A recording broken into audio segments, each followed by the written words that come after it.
పహల్గాం ఉగ్రదాడిని సభ్య సమాజం ఖండిస్తోందన్నారు కేంద్ర మంత్రి కిషన్ రెడ్డి. ప్రశాంతంగా ఉన్న జమ్మూ కశ్మీర్లో పాకిస్తాన్ నిప్పులు పోస్తోందని మండిపడ్డారు. పాకిస్తాన్లో అసమర్థ నాయకత్వం ఉందన్నారు. భారత్ను దెబ్బతీయాలని పాక్ చూస్తే పొరపాటే అవుతుందన్నారు. బాధిత కుటుంబాలకు అండగా ఉంటామని వెల్లడించారు. దాడికి పాల్పడిన వారిని ఎట్టి పరిస్థితుల్లోనూ విడిచిపెట్టే ప్రసక్తే లేదన్నారు కిషన్ రెడ్డి.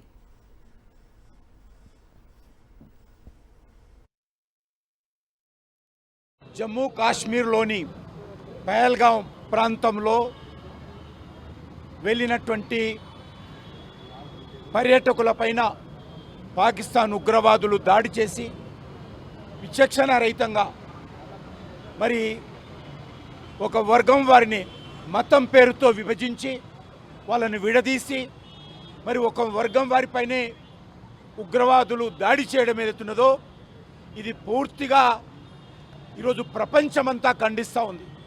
సభ్య సమాజం అంతా కూడా ఈరోజు ఖండిస్తూ ఉన్నది.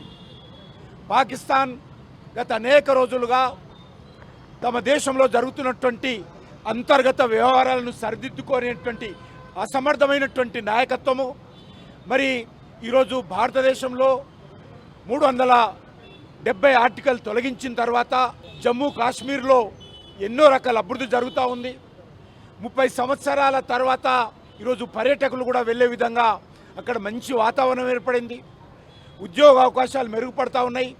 అన్ని రకాలుగా జనజీవనం సంతోషంగా ఉన్నటువంటి ఈ నేపథ్యంలో మళ్ళీ ఈరోజు పాకిస్తాన్ జమ్మూ కాశ్మీర్లో నిప్పులు పోసే విధంగా అమాయకులైనటువంటి పర్యాటకులను ఈరోజు విచక్షణ రహితంగా కాల్చి చంపడం ఏదైతున్నదో ఈరోజు మేము పూర్తిగా ఖండిస్తూ ఉన్నాము.